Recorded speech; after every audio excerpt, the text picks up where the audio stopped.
Opinião em debate. Oferecimento. Laboratório Núcleo, cuidando de você. Pax Clínica, há 40 anos colocando o paciente em primeiro lugar. A Credjur trabalha para oferecer sempre o melhor. 3216-0102. Muito boa noite, telespectadores. O programa desta noite é muito interessante e atual. Radicalização política. Análise deste Brasil que enfrentamos no cotidiano. Para analisar e discutir este importante assunto, estão em nossos estúdios os seguintes profissionais. A Ava Santiago, ela é socióloga, o Ulisses Saes, que é jornalista e advogado, o Dudu Oliveira, que é geógrafo. Bom, o Dudu Oliveira é geógrafo, debatedor do Opinião em Debate na 830 AM, e o Ulisses Saes também. Muito embora o Ulisses Saes, ele tem de vez em quando dado cano na gente, mas não importa. Ele tem cadeira cativa lá. Só uma correçãozinha, Rosenval. Ainda não sou advogado porque não fiz o exame da ordem, porque senão dá problema para mim, em relação a isso, mas formado em Direito. Bacharel em Direito. Tá bom, obrigado. Tá de bom tamanho sua correção, que você é muito ético e faz questão disso, mas eu sei que você é formado em Direito, portanto, bacharel em Direito. Obrigado. Bom, Ava Santiago, você concorda com a afirmativa do programa que há uma radicalização política no Brasil atualmente, não? Ou é um exagero? Não, não é um exagero. Eu concordo e acredito que não é um cenário que possa ser averiguado apenas no Brasil. Muito pelo contrário. Essa é uma onda global. O discurso radical, ele tem eleito bancadas, ele tem eleito presidentes, e tem pautado a cena política internacional e até mesmo os tratados comerciais que a gente sempre achou que eram imunes às paixões políticas, que eram guiados pelo pragmatismo. Nós temos sido surpreendidos até pelas agendas mais pragmáticas da política sendo contaminadas pelo que a gente pode chamar de radicalismo ou polarização, por assim dizer, né? Uhum. Ulisses Saes, você percebe isso nitidamente? A imprensa, ora é acusada de ser assim, como disse, ora é acusada de ser assado. Você acha que a imprensa contribui para o acirramento de ânimos entre essas facções ideológicas que estão aí nesse caldeirão ou não? Pode até parecer que ela estimula, mas não, porque a imprensa ela nada mais é do que uma correia de transmissão do que a sociedade está pensando naquele determinado momento. Então eu observo que existe hoje uma dicotomização em relação a essas forças antagônicas entre o que é esquerda e o que é direita no Brasil. Você vê claramente nas posições de pessoas assumidas, principalmente nas redes sociais, onde as pessoas se colocam de forma assim mais ardorosa, no seu combate das suas torcidas partidárias, ideológicas, e num confronto claro, onde você vê que há uma certa divisão, uma meiação em relação a isso. Eu acredito principalmente nessa divisão, Rosenval, principalmente porque aquela pessoa que era considerada conservadora de direita, ela passou a assumir com coragem aquele posicionamento dela. Por quê? Porque isso é uma tendência global no mundo inteiro. Você pega, por exemplo, os Estados Unidos, quando houve a eleição do Donald Trump, a Hillary Clinton ficou para trás. Ela mesma assumiu que o país estava dividido, mas ela chamou o país para uma unificação, para uma pacificação, porque a democracia ela pressupõe o seguinte, que alguém ganha e alguém perde. Mas no Brasil parece que não se perceberam isso, ou seja, a esquerda não percebeu que a direita está no poder e quando a esquerda está no poder, a direita não percebe também que existe aquela forma de se chegar ao poder com uma forma diferente de pensar daquele pragmatismo que é hoje o que é pregado nas universidades, o que é pregado nos centros de grandes revoluções, que, vamos dizer assim, que é esse processo de esquerdização das pessoas. Uhum. Bom, Dudu Oliveira, há eu falo que é um fato, muita gente discute, diz que não, mas eu percebo muito claramente, e eu tenho recebido isso, evidentemente que eu descarto, nas instituições diversas brasileiras, e aqui de Goiás principalmente, recentemente eu recebi isso de uma escola particular, que realmente na sala de aula fazem proselitismo ideológico, fazem, como diz outro, um processo que me parece que acirra os ânimos. Você acha que é exagero? Por exemplo, o atual presidente diz, não, há uma corrente ideológica nas universidades de forma contundente e tal. O setor universitário não merece isso? Acho que nem o governo acredita muito nisso, o que ele fala, sabe? Nem o próprio presidente, porque primeiro nós temos que ser defensores daquilo que a Constituição Federal prega. Ela prega para a educação brasileira o pluralismo de ideias. Então nós precisamos entender o que significa ser plural dentro desse universo. As ciências humanas, seja a geografia ou a história, ou mesmo a sociologia, a filosofia, precisam entender quais são os processos do contar essa história e como ele vai ressignificar a sua versão. Né? E professores, eu já tive professores que colocaram um fato de uma forma, e aí quando o estudante ele se aprofunda nos estudos, né?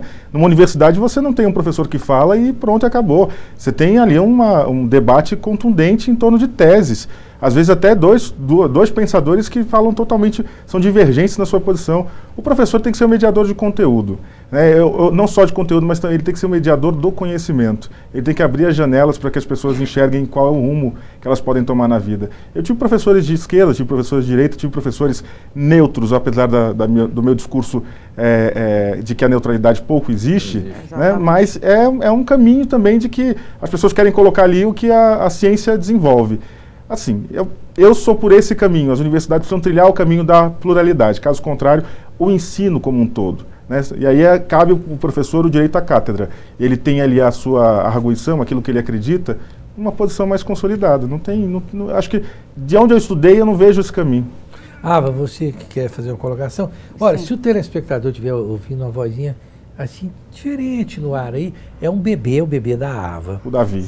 É o Davi, não é? O Davi. Que está aqui no estúdio e ele está querendo dar o palpite dele e nós vamos deixar ele falar, porque ele está vendo tanta gente falando. Exatamente. Coisa bacana, né? Davi lindo, bebê lindo. Depois nós vamos mostrar o bebê. Ele tem 6 meses, né? E ele, durante minha gravidez inteira e depois que ele nasceu, é sempre vendo a mãe dando opinião, ele quer fazer a mesma coisa, não tá né? Certinho, tá errado, não. Mas sim, tanto na fala do Ulisses como do Dudu, eles pensaram pontos muito interessantes. Quando você pergunta qual tem sido o papel da imprensa, eu quero chamar a atenção para como determinados setores têm se posicionado em relação à imprensa, porque a gente tem visto termos, né, sendo lançados como extrema imprensa, por exemplo, e acusando a mídia de perseguir esse ou aquele ator, se a gente for pensar aqui no Brasil, por exemplo, de perseguir o governo atual, e esse discurso é idêntico ao discurso que o governo anterior utilizava. Então, na época do PT, eles usavam o termo PIG, né, o Partido da Imprensa Golpista, e agora o pessoal do Bolsonaro usa o termo extrema imprensa, também com a mesma finalidade, ou seja, os governos, eles, e isso tem um pouco a ver com a nossa história, desde a colonização, e aí é para um outro papo, mas os governos no Brasil não estão acostumados à crítica da imprensa. Então, quando você vê uma imprensa sendo criticada pelo PT, sendo criticada pelo PSL, você vê que ela está no caminho certo, que é o caminho da independência, que é o caminho da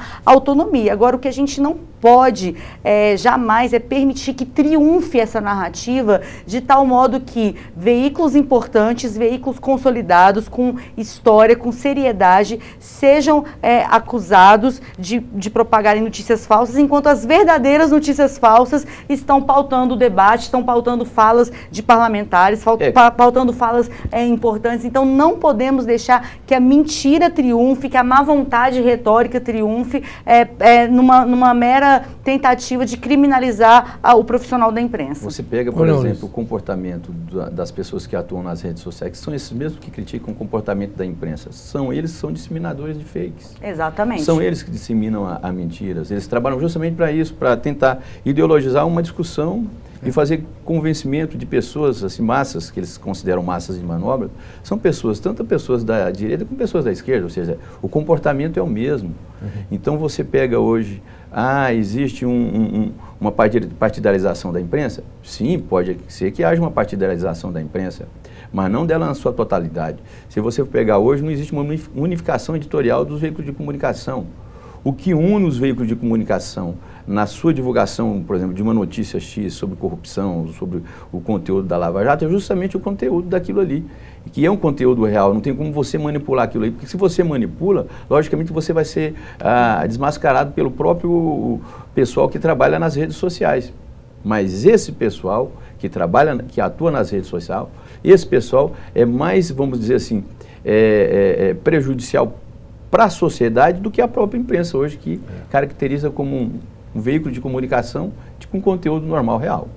Eu vou te chamar para o intervalo, depois eu passo, mas eu entendo que é fato que existem jornalistas e jornalistas, existe uma turma aí que ela alimenta e ela dá motivos para que tanto um lado quanto o outro possam fazer essa crítica. Mas não é imprensa de forma geral? Não, de forma são geral. Pessoas focadas... São jornalistas Sim. pontualmente falando, né? Mas nós podemos analisar um pouco mais isso aí profundamente, Sim. porque é uma coisa importantíssima, né? Bom, a Pax Clínica funciona há cerca de 40 anos, é um instituto de neurociência e uma instituição hospitalar de caráter privado destinada ao atendimento a portadores de doenças mentais e dependentes químicos, pessoas com problema de alcoolismo. Olha, fica na rodovia BR-153, telefone 3282-7040, tocada pelo grande psiquiatra Dr. Salomão. E a Credijur é uma instituição financeira da família e dos negócios dos advogados em Goiás. Aproveite as vantagens nos produtos e serviços bancários, com maior eficiência e menores custos. Telefone 3216-0102. E a Cerrado Acabamentos surgiu de uma parceria entre dois profissionais da construção civil de altíssimo nível. E não poderia ser diferente, o atendimento profissional e os produtos estão dentro da mais alto padrão de qualidade. E tudo à pronta entrega. Não é somente mais uma loja no segmento, mas a melhor. Telefone 3922-5600. E o Sebrae está há mais de 4 décadas dando apoio a pequenos e médios empresários. Conheça os cursos e eventos que podem ajudar a expandir seu negócio. Acesse sebrae.com.br e descubra a unidade mais próxima de você. Voltamos já já.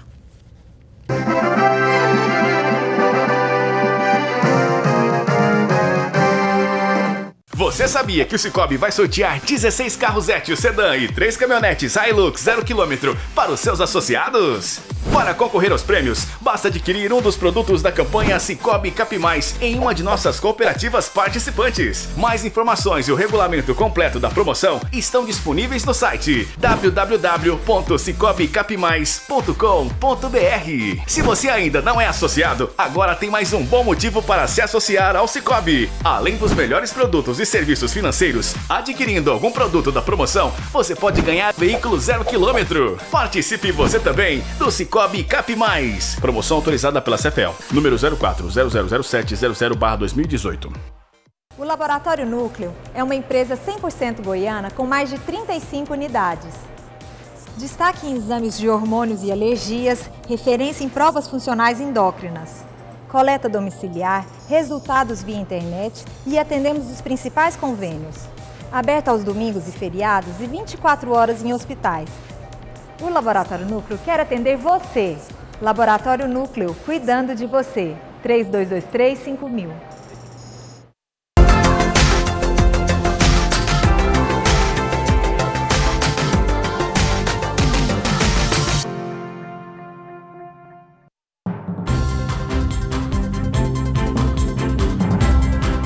O dia a dia da cidade visto de um jeito diferente.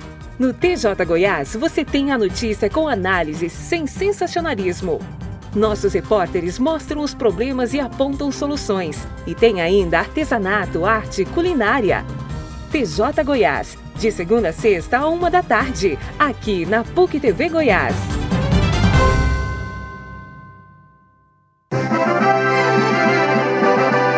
O debate desta noite falando em radicalização política, análise do Brasil atual. Bom, Ava Santiago, nós falamos aqui no bloco anterior sobre a importância, sobre eu creio que há um consenso que nós não podemos desqualificar a imprensa como instituição, imprensa, mas evidentemente que é possível e precisa ser feito críticas pontuais a jornalistas que sempre ficaram a serviço de A ou B. Mas eu pergunto a você como socióloga, este quadro atual, que parece, você disse uma coisa, ou alguém aqui, ou todo mundo disse uma coisa assim, que as pessoas não percebem que teve um eixo que tomou poder, este eixo tem uma visão do mundo, vamos aceitá-la e depois no próximo a gente muda, o outro vai ter a visão, vamos aceitá-la também. Você acha que hoje, por que há a sensação de que existe uma coisa além desse jogo, que sai um, entra o outro? Por que hoje a percepção de que nós estamos prestes a explodir? As pessoas estão brigando, eu tenho famílias que foram separadas, eu tenho exemplos dentro da minha própria família de pessoas que estão, assim como diz o de mal, até hoje, né? Por que isso está acontecendo? Por que nós chegamos a esse ponto? Os grupos de família no WhatsApp, saúde mental, a gente dá uma evitada, porque realmente os conflitos ali estão... E é interessante a gente fazer essa observação, como o macro debate tem pautado as nossas relações no micro, certo? Pessoas realmente estão se afastando ou se aproximando por isso. Agora, eu acredito muito que o volume dos nossos acirramentos, das nossas animosidades, ele tem aumentado por vários motivos. Primeiro, porque as pessoas estão se expondo mais, isso já foi dito aqui. As pessoas estão falando mais e o que elas estão falando tem se tornado mais acessível. Tem pessoas que eu sempre tive muito próximas, às vezes eu não sabia o que elas pensavam sobre determinados assuntos. Agora eu sei, porque elas têm Facebook, porque elas têm redes sociais, porque elas publicam lá o que elas pensavam. Então, é interessante porque muitas vezes não são as pessoas que estão mudando, a gente só está conhecendo essas pessoas melhor porque elas têm tido condições de expor e a gente tem tido condições de ter acesso. Um outro ponto dentro do que você disse é o fato de que os governos passam, as agendas políticas mudam, não significa que nós devemos nos resignar ao conformismo. Quer dizer, a pauta, a agenda que está agora no poder é essa, depois vai ser eleita outra, então durante esse momento eu não posso me opor. Não é isso. Eu acredito que a democracia ela se fortalece com peso e contrapeso, com a oposição acontecendo, a resignação não faz parte do fortalecimento das instituições e do processo democrático. Agora, o que eu acredito que sirva entre vários aspectos para a gente ter um horizonte mais claro, que a gente lide com fatos, que a gente lide com verdade, que a gente lide com ciência e com números. Então, eu posso concordar ou discordar, mas eu nunca posso trazer para concordar e discordar mentiras, distorções, apelar para o sentimentalismo. Eu acredito que a ciência tem instrumentos muito eficientes para averiguar a verdade, para que, concordando ou discordando, as conversas e os debates sejam pautados na realidade. E para isso é fundamental que a gente não alimente o discurso que esvazia a ciência, que descredibiliza os institutos científicos, que descredibiliza a pesquisa, que apela para o achismo, que apela para o metafísico. Isso pode até alimentar as nossas crenças, mas jamais deve ser o parâmetro do debate. Uhum. Agora, veja bem, Ulisses Saes, a democracia não é fácil, né? Eu, por exemplo, tento exercitá-la, você me conhece há décadas, né? Eu tenho funcionário meu cuja concepção política eu tenho pavor. No entanto, está lá, trabalhando comigo. E eu respeito, no final do mês eu pago, assim, chorando, mas realmente. Brincadeira minha. Mas veja bem, esse exercício da democracia, ele às vezes, para muita gente, ele é penoso. Para a gente que é da área, não, faz parte, essa pessoa ela é mais útil para mim do que quem concorda comigo. Mas como que a gente pode alimentar esse tipo de correlação, que a doutora Ava disse muito bem aí, que é uma coisa assim, bom, eu não concordo com você em absolutamente nada, mas vamos tomar um vinho juntos e vamos terminar tudo bem? Quer dizer, a cordialidade. A cordialidade. Não preciso concordar com ninguém. E nem as pessoas concordam. Mas eu vejo, Ulisses, que você que é da área do jornalismo, no jornalismo há essa animosidade muito latente. Eu acho que esse elemento cognitivo do conhecimento ele tem que ser passado para gerações e gerações. Ou seja, nós não vimos no mundo aqui apenas para se alimentar, não. Nós temos o raciocínio que nos diferencia dos outros animais, não é? Então, ele é vamos dizer assim, seria o leitmotiv da nossa atuação hoje social. Quando você tem um conhecimento, você trabalha ele num coletivo, você exercita ele, você expande ele, você tende também a desinconformar algumas pessoas. Né? Algumas pessoas ficam conformadas com aquilo ali porque elas acham que a sua ideia é diferente da dela.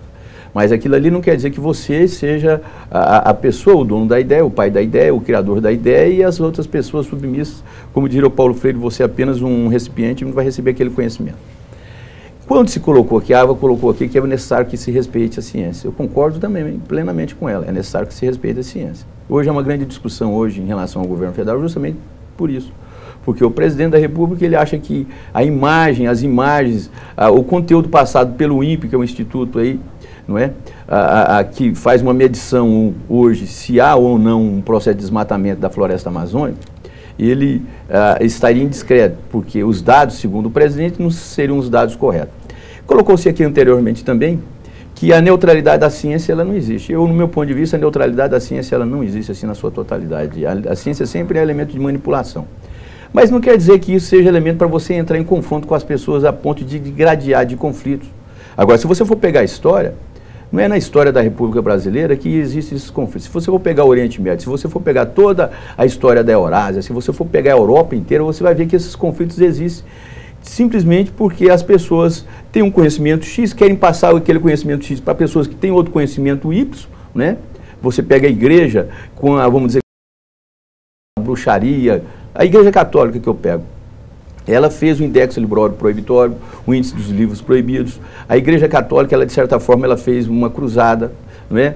Ela trabalhou contra a maçonaria, aquela coisa toda. Então, veja bem, essa história de poder de luta pela contradição, pelo conhecimento adverso, sempre existiu. Agora, como é que você tem que adequar ele na realidade nossa? Nós temos uma Constituição Federal. Você tem que, primeiro, você tem que respeitar a Constituição, que ela é a lei mater nossa. Então nós temos uma norma. Eu digo isso no Brasil, Rosimar, porque nós não podemos transpor a nossa realidade para a realidade de outros países. Então nós estamos discutindo o Brasil. O Brasil existe uma certa intolerância hoje? Sim. Essa intolerância, ela existe por parte de pessoas? Sim, porque essas pessoas não foram formadas, não foram forjadas na academia. Essas pessoas, para elas, não se permitem a discussão. São pessoas autoritárias, com uma formação educacional, cultural, que vêm de longos e longos anos. Eu acho que talvez a geração vindoura, não essa geração nossa, a partir do momento que a sociedade se amadurece mais, se respeita mais essas contradições, ou seja, não é essa intolerância. Essa intolerância, ela existe, ela é palpável. É difícil acabar com ela? Eu creio que não. É necessário uma reflexão nas nossas discussões? Sim. Nós temos que colocar o conhecimento acima de tudo. Agora, veja bem, Dudu, você que eu afirmo que é o intelectual da década. Eu falo isso no ar e digo que o Dudu é o intelectual da década em Goiás. Meu intelectual preferido é uma pessoa que tem uma lucidez. Amizade é uma coisa maravilhosa. Não, mas tem uma lucidez, você concorda, né? O Dudu claro. tem uma lucidez rara. Mas veja bem, Dudu, eu percebo claramente o que e por que, não sei se você, evidentemente, que é uma coisa até um pouco fora daquela coisa mais de dado, mas eu tenho aqui, não vou citar o nome para não ser desagradável, mas assim, um sociólogo, um doutor de mais alto nível, professor de universidade, que sempre colaborou com esse programa e sempre achou o programa bom. Décadas participando do programa. De repente ele soube que eu fui um personagem que, num dado momento, eu poderia ter apoiado o Haddad, mas apoiei o Bolsonaro. Podia ser o contrário. E ele rompeu comigo, me telefonou, dizendo, nunca mais eu ponho os pés no seu programa. Né? O que eu fiquei chocado foi porque, mas veja bem, você é um acadêmico, é um doutor, um pós-graduado. O que vai depois do doutoramento? Pós-doutorado. Ele tem pós-doutorado. PhD. Se você não consegue entender que eu escolhi um lado, podia ter sido outro, quem vai entender? Então, o que eu percebo, Dudu, você que é um cara das lides universitárias, por que pessoas de mais alta envergadura intelectual ficaram tão exacerbadas com esta eleição?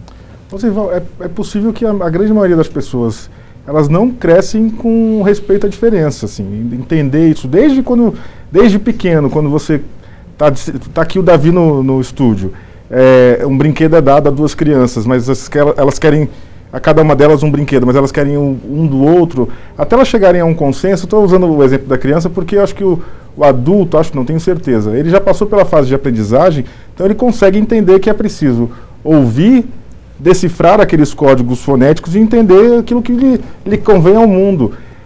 Na internet isso aconteceu de uma outra forma. Pelo menos o seu amigo foi lá e te ligou e disse, não me convide mais. Na internet era um clique para um follow, ou bloquear, ou simplesmente deixar de seguir. Né? Eu acho que, porque quando bloqueia ainda tá bom, né? O problema é quando vai lá te xingar. O radicalismo, tanto que foram criadas até ferramentas de silenciar o usuário que você não quer mais acompanhar a vida dele ou qualquer coisa nesse sentido. A gente está falando da radicalização, acho que é o termo. Chegar num limite como esse, que você deixa de ter uma amizade, deixa de falar com uma pessoa porque ela tem uma crença, ou ela acredita num governo, ou ela desacredita, acho que é ruim até para a própria democracia. Ele não entende que o aspecto democrático se faz na diferença. É de ouvir o outro, mesmo não concordando com ele, tentar mediar um debate. Eu cresci no movimento estudantil, né? E eu me lembro quando fui presidente aqui do DCE da PUC, tinha gente na chapa do DCE, do PSTU ao DEM, antigo PFL. E as pessoas perguntavam assim, como? Mas a pauta é uma só, a pauta é o direito do estudante, e aí a gente vai partidarizar uma situação que o eixo central é a defesa do estudante. Então, para mim, aquilo era mais do que importante. Ambos devem ser democratas. Você é um democrata em excelência, por mais que tenha apoiado a candidatura de Bolsonaro, não apoia tudo que ele faz. Não. E aí eu tenho convicção, porque eu te conheço há muito tempo, assim como seu colega, seu amigo. Então, é na convergência da democracia que vocês vão se realinhar e vão defender aspectos, vão chegar à conclusão de que assim, não dá para defender isso que um governista está falando. E vão chegar a um consenso. Agora, deixa eu só, antes de passar você, tem uma fase, a atual postura de governo foi alçada ao poder com a ideia de contra a ideologização, né? Contra o lado ideológico das pessoas. É mais ideológico do que isso. E aí, simplesmente, tirar uma ideologia e colocar a outra ideologia. Então, não dá para você, no discurso do neutrão, né, achar que você está simplesmente... Não, a gente está limpando o aspecto da esquerdização do passado e colocando agora a direitização do futuro. Na verdade, estão trocando A por B, B por C e as coisas acabam se dando. Doutora, eu vou passar porque o Dudu e o Ulisses fizeram um viés bacana para a gente dar continuidade. Mas antes disso, eu quero dizer que o complexo Sicoob, com mais de 2.000 pontos de atendimento espalhados pelo Brasil, é a escolha certa para administrar a conta corrente da sua empresa ou sua. Afinal, você também ali é dono e participa dos resultados do seu empreendimento crescer. Procure uma agência e se informe, sicoob.com.br. Águas do Bem, esta água que você está tomando aqui, que eu vou tomar, Levite, ela tem um pH de 9,33. É uma das águas mais alcalinas, com menor índice de teor de sódio do mundo. Eles entregam na sua residência. 3255-9626. Pode ligar lá. E a República da Saúde é tudo de bom. Só azeite de oliva virgem, onde as pessoas se encontram, seja da esquerda, da direita, da beirada, do meio. Elas vão comer muito bem lá e merecem. Rua 89, no 655, setor sul, próximo ao Clube de Engenharia. Nós voltamos... Já a Implant Center, claro, é um centro integrado de tratamentos estéticos dentais com profissionais especializados nas diversas áreas odontológicas. Lá você encontra o grande Dr. Jefferson, telefone 3095-7592, Rua 144, no setor Marista. Voltamos já já.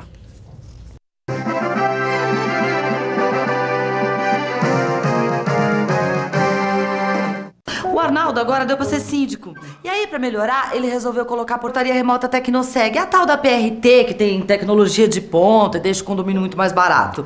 E esses dias ele recebeu até um abraço da vizinha do 604, só porque o custo da portaria baixou 70%. Quem é que liga pra uma economia de 70%? Hein? Fala, Arnaldo. Ai, esse homem deu pra economizar até pra falar. Que ódio. Portaria remota Tecnoseg. Seu condomínio com custo de portaria até 70% mais barato. Um laboratório de referência deve ter conveniência, com atendimento 7 dias por semana, mais de 35 unidades e a melhor equipe, agilidade, com resultados rápidos e equipamentos de alta complexidade em Goiás. Dedicação, dados precisos, coleta domiciliar, café quentinho e especialistas em exames de alergia e endocrinologia. Núcleo, reúne o melhor para a sua saúde. Laboratório Núcleo, cuidando de você. Uma boa impressão deixa sua imagem limpa. A Gráfica PUC tem estrutura completa para garantir qualidade diferenciada a seu material gráfico. tratamento de imagens, birô de artes gráficas, máquinas modernas e processos que respeitam o meio ambiente. Tudo com o melhor atendimento, profissionais especializados e entrega rápida. Não brinque com a imagem da sua empresa. Escolha a Gráfica PUC 3946-1892. Todo domingo é dia de cultivar informação. Como uma propriedade pequena pode aumentar a produtividade, plantar novas ideias. Com alguns temperos e muita criatividade, você vai poder garantir aquele prato de domingo e colher grandes resultados. Para aumentar a produtividade e facilitar a vida do produtor. Tudo que é destaque no agronegócio está no Vida no Campo. Todo domingo, 7 da manhã, na TV Aparecida.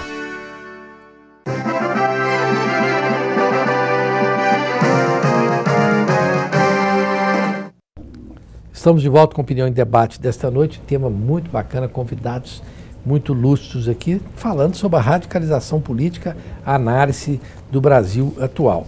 Bom, Ava, nós deixamos aqui, parece que você queria falar alguma coisa? Porque eles pontuaram muitas coisas, né?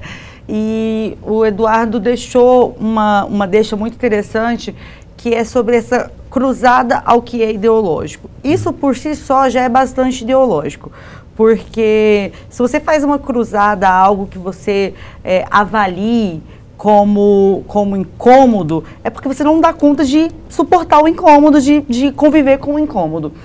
E um exemplo bem icônico disso é aquele projeto que já naufraga, né, o Escola Sem Partido, que o que é o Escola Sem Partido, se não uma tentativa de que não se fale absolutamente nada que questione a agenda presente, a agenda do momento nas escolas. E aí até a pessoa chamando o professor de doutrinador, o Eduardo meio que falou um pouco sobre isso, professor de doutrinador, e quem conhece a sala de aula da escola pública especialmente, sabe que é impossível um professor de fato doutrinar um aluno com a dinâmica que o professor tem em sala de aula. O professor tem sala lotada, o professor tem condições precárias, o professor tem alunos com vivências tão complexas, tanto de aprendizado, como familiar, como social. O professor tem ameaças contra a sua integridade física, o professor tem problemas de coluna, respiratório, depressão, síndrome do pânico, e além disso ele tem que dar aula em pelo menos 2 escolas para fazer um salário razoável.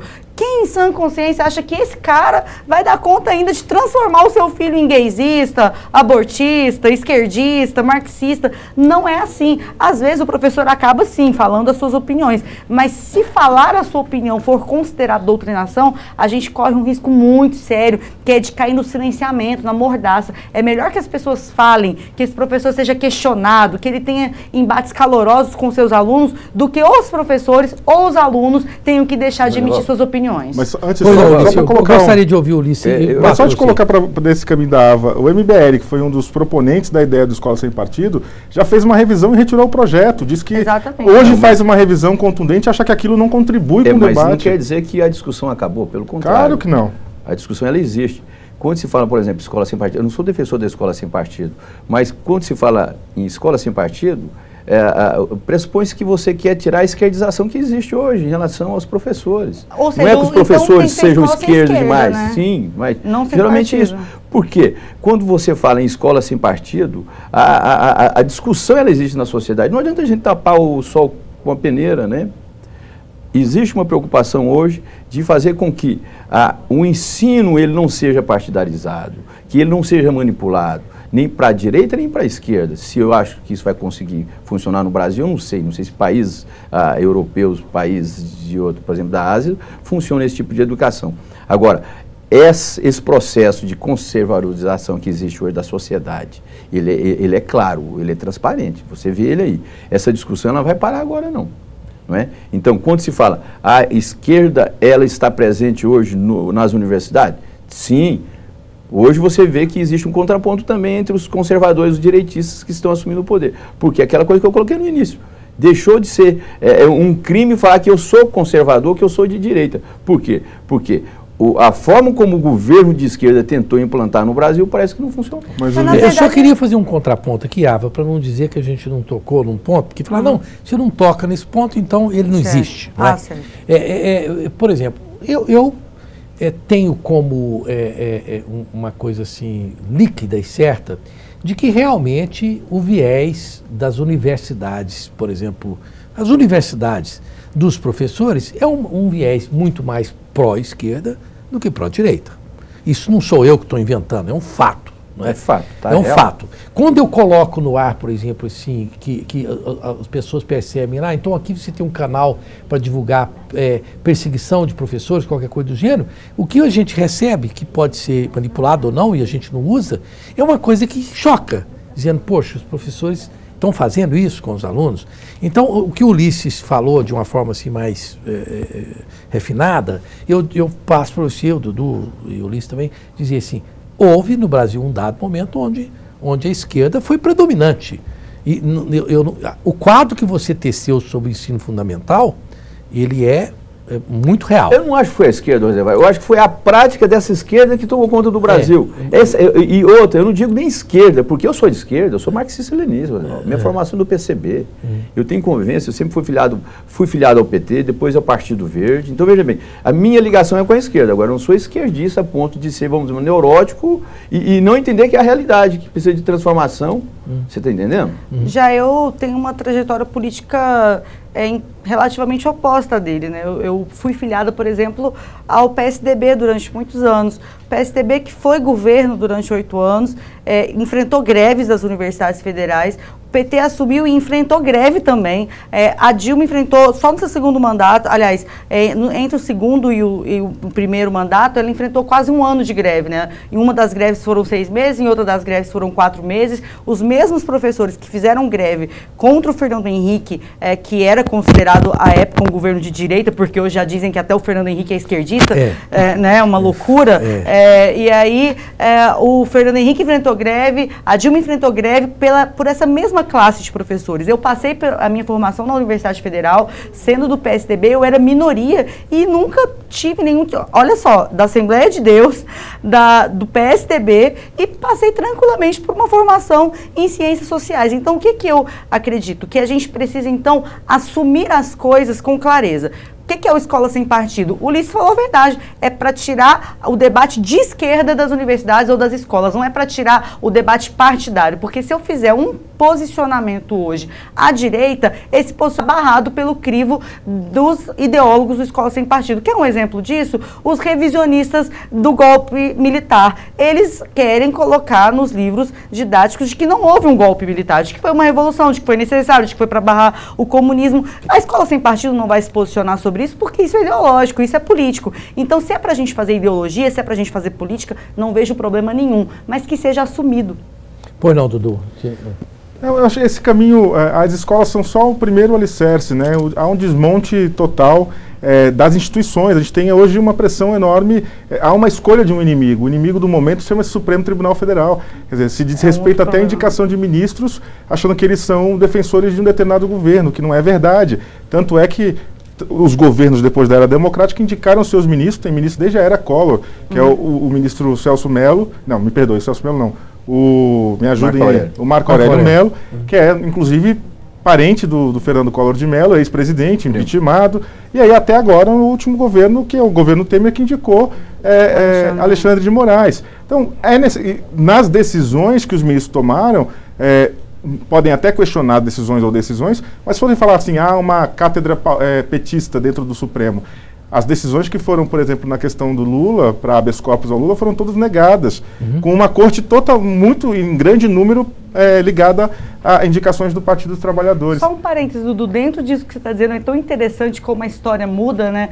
Porque quando o PT estava no governo, eles acusavam o Gilmar Mendes de ser o representante do PSDB no Supremo. Agora, é esse mesmo Gilmar Mendes que mais tem colocado pautas simpáticas ao PT. Então, assim, ele já foi o vilão para o PT, hoje ele é o vilão para o PSL, a história é cíclica, né? Isso é uma preocupação que tem. Acho que quando você tenta desmontar tanto o Congresso quanto o Supremo, você está tentando... o atentado é contra a democracia.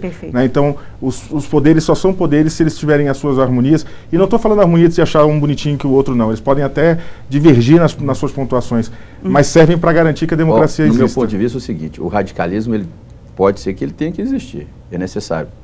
todo salto de qualidade pressupõe-se a negação de um pelo outro. É um estágio negando o outro. Isso é totalmente normal. Agora, a radicalização ela não pode ser conflitante a ponto de fazer com que a sociedade não cumpra as suas normas. Nós temos que acreditar que o Brasil tem uma norma, tem uma Constituição, tem um monte de normas aí que deverão ser respeitadas e devem ser respeitadas. Então, a partir do momento que você radicaliza, você pode até radicalizar na discussão, na conversa, na sua argumentação, mas é necessário que você respeite a lei. O grande problema no Brasil é o seguinte, que a radicalização hoje ela é para gerar uma confusão na cabeça do eleitor, do cidadão. E ela parte do governante. E ela parte do governante e parte também daquela oposição ao governante, porque não quer que o governante tenha sucesso ou tenha êxito na sua administração. Uhum. Você sempre vê isso. Você pega, por exemplo, um partido negando o outro. Uhum. Porque, na verdade, os oposição partidos... por oposição. Sim. O que interessa a esses partidos? Apenas o poder. Ok. Eu passo para você, Ava, eu vou só fazer um intervalo aqui, lembrando que a Joyce Barbearia, esse é o tratamento do homem moderno. Você tem tudo de bom lá. Ela tem massoterapia, tratamento exclusivo destinado aos noivos, um ambiente totalmente pensado para o homem moderno. Rua 1123, quadra 227, no setor Marista, próximo ao Bar do Paim. Telefone 3988-6223. Olha, preste atenção nisso que eu vou dizer aqui para vocês. A Viver Academia é uma academia para o adulto e principalmente para o adulto idoso. Tem uma equipe especializada com longa experiência nas áreas de educação física, fisioterapia e nutrição. A Viver Academia promove saúde e longevidade através de exercícios cientificamente comprovados para melhorar a qualidade de vida do adulto e do idoso. O endereço é Avenida T15, 1460, no setor Bueno. O telefone dessa Viver Academia é o 3626-6392. Se você precisa de uma academia para poder deixar você qualificado, alguém da sua família, voltada para esse público idoso, não deixe de procurar a Viver Academia.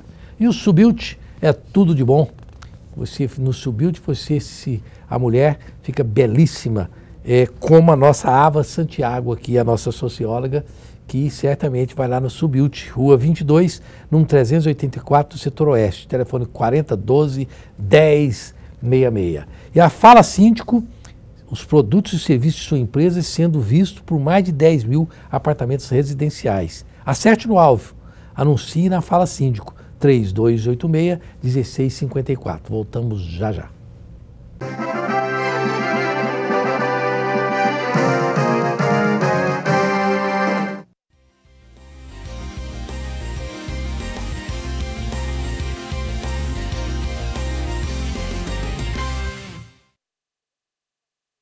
A Contac Contabilidade surgiu em Goiânia em 1977. O casal de contadores Agostinho e Rosângela Pedrosa fundaram a empresa com a missão de fornecer serviços e soluções contábeis inovadoras e de alto nível, com informação confiável e ágil para que todos os clientes possam atingir seus objetivos.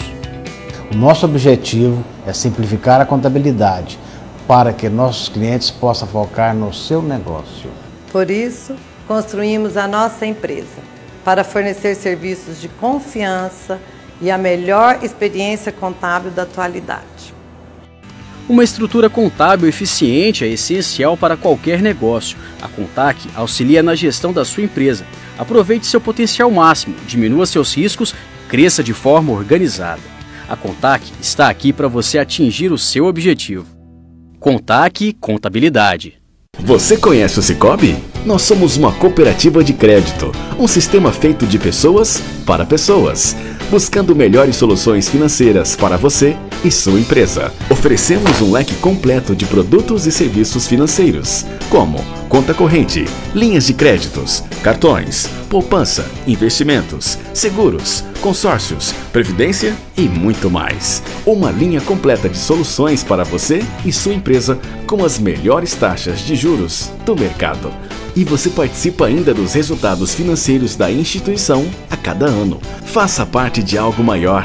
Seja correntista e dono de uma instituição financeira. Seja você também um associado. Saiba mais em www.sicobgoias.com.br.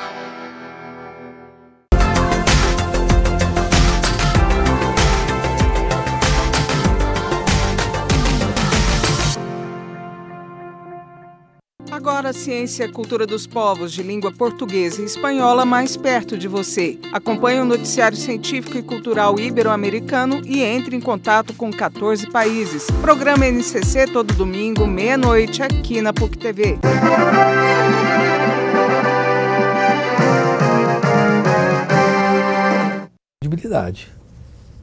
Estamos de volta com a opinião e debate desta noite, falando sobre radicalização política, análise do Brasil atual. Quantos minutos nós temos aí para mim poder pontuar esse último bloco aqui?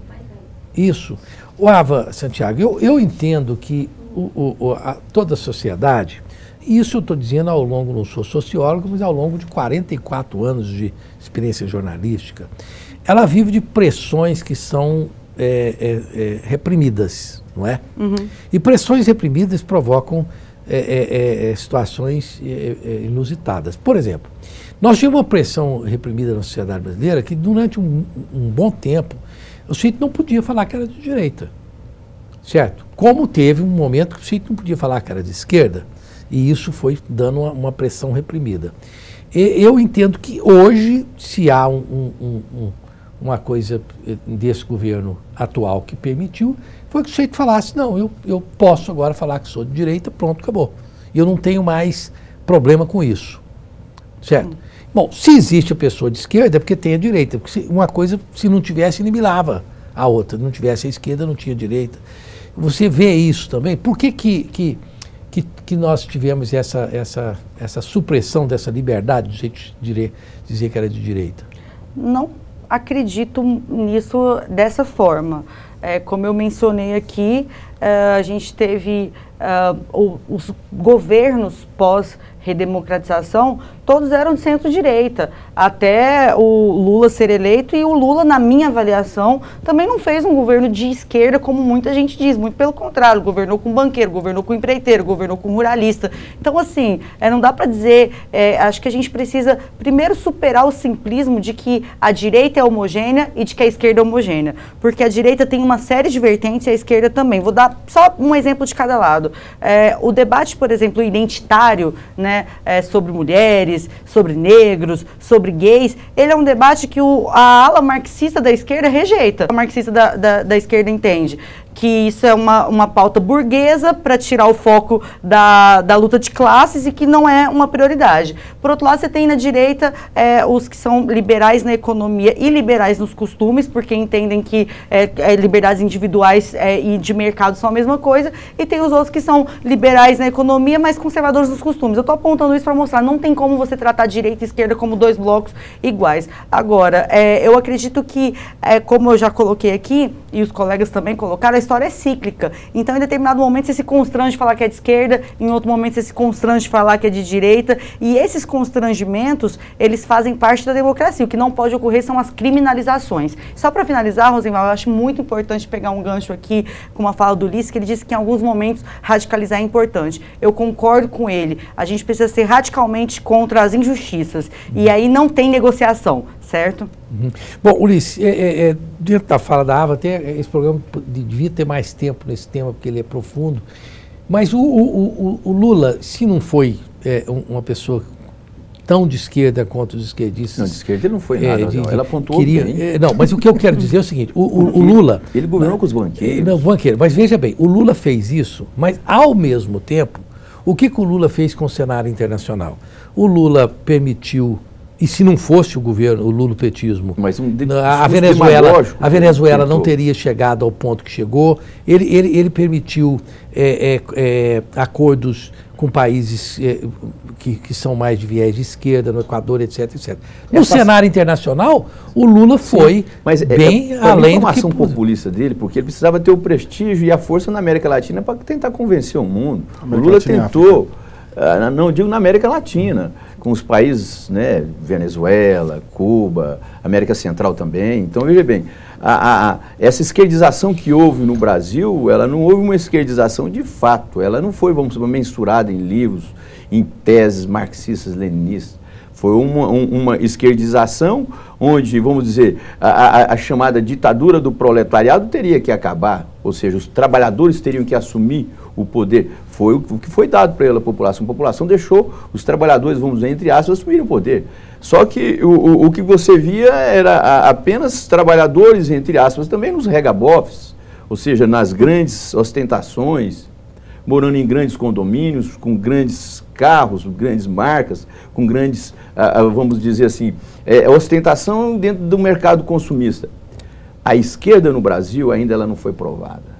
Essa esquerda eu queria que ela fosse provada, que não somente no mundo, no Brasil, mas no mundo inteiro, você está entendendo? Porque hoje, por exemplo, quando se fala em Marx, é um leproso, aquela coisa toda, ou seja, parece que morreu Marx. Marx não morreu. Mas veja Marx bem, ainda está vivo ainda. Dudu, eu acho essa coisa, claro que eu estou simplificando, mas veja bem, o fracasso da Venezuela, ninguém vai dizer que ali foi um sucesso. O fracasso da antiga União Soviética, ninguém pode dizer que ali foi um sucesso. E outros regimes que fracassaram com esse viés mais à esquerda possível, não foi isso que criou, por exemplo, a possibilidade de uma direita um pouco mais radical, principalmente no Brasil? A gente precisa ir mais atrás, né? Se a gente pegar o leste europeu todo em queda depois dessa disputa entre União Soviética e Estados Unidos, você deixa muito claro quem vence num determinado momento e aí também a Europa vai para uma tendência de estado do bem-estar social, tentando entender que não dava para ser tão à direita, tão à esquerda, mas procurando um caminho de centro. A Ava disse sobre a questão cíclica. Eu queria só mencionar um exemplo ainda recente, né? A bolha dos Estados Unidos em 2008, a economia mais capitalista do mundo que quebrou e precisou de quem? Do Estado para salvar os bancos. Então, assim, o capitalismo tem exemplos de sucesso e de fracasso, a esquerda tem exemplos de sucesso e de fracasso, não são fórmulas prontas, né? Você pega, por exemplo, qual é a base da China? Qual que é a base da China? Do crescimento da China. Não, hoje ela é capitalista, mas ela é comunista. Na sua essência. Mas veja bem, a essência dela, a criação dela foi isso. Mas só muito rapidamente, qual o exemplo de sucesso da esquerda? Eu acredito que não existe nenhum exemplo 100% de sucesso do que nós chamamos de esquerda, justamente porque o que está na teoria da esquerda nunca foi aplicado. Quer um exemplo? A gente mencionou aqui a Venezuela, né? Engraçado porque o Bolsonaro demitiu o presidente do INPE porque ele divulgou dados. O Maduro também demitiu uma ministra na Venezuela porque divulgou dados. Então, quanto mais os regimes caminham para o totalitarismo, mais eles se afastam tanto da teoria de direita como da teoria de esquerda, porque o totalitarismo ele não é nem de direita nem de esquerda. Mas veja bem, eu entendo que não dá tempo, mas nesse caso do INPE aí, eu estive conversando com um grande especialista que pediu, inclusive, não põe meu nome, mas o Bolsonaro não está totalmente errado pelo seguinte, porque o diretor do INPE, o que ele fez? Ele pegou uma projeção de um dado possível, deu como verdadeiro, e que realmente a análise não poderia ter sido feita assim. Acho que essa discussão mas a imprensa não divulgou isso. Mas ao contrário, não deve caber ao presidente dizer assim, não divulguem. Então vamos discutir com o INPE. Não tem que passar por mim.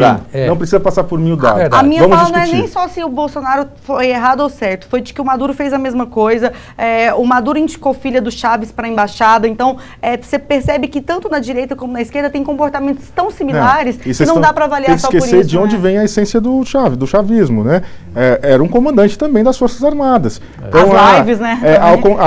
O formato é muito parecido, né? Não dá, parece que a fórmula do como chegar ao poder é muito parecida. Olha, eu quero agradecer aqui a doutora Ava, não tem mais tempo, a doutora Ava muito simpática, espero que venha outras vezes.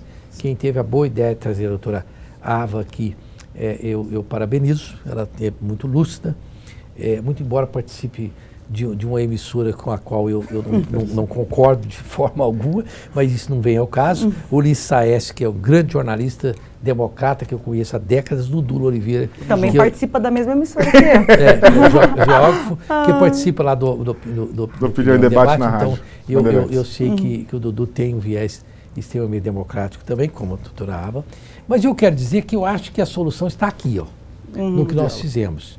Nós fizemos aqui um debate com uma posição honesta de cada um dos participantes E isso foi democrático, não teve censura, não teve combinação. Agora que o Lula não fez um governo de esquerda, não tem não. Então tá. Então, e que o Bolsonaro não está fazendo querendo voltar para o debate. Também não. Mas enfim, nós podemos bater esse papo novamente com os 3 participantes. E eu quero agradecer aos telespectadores. Até a próxima quinta-feira, se Deus quiser.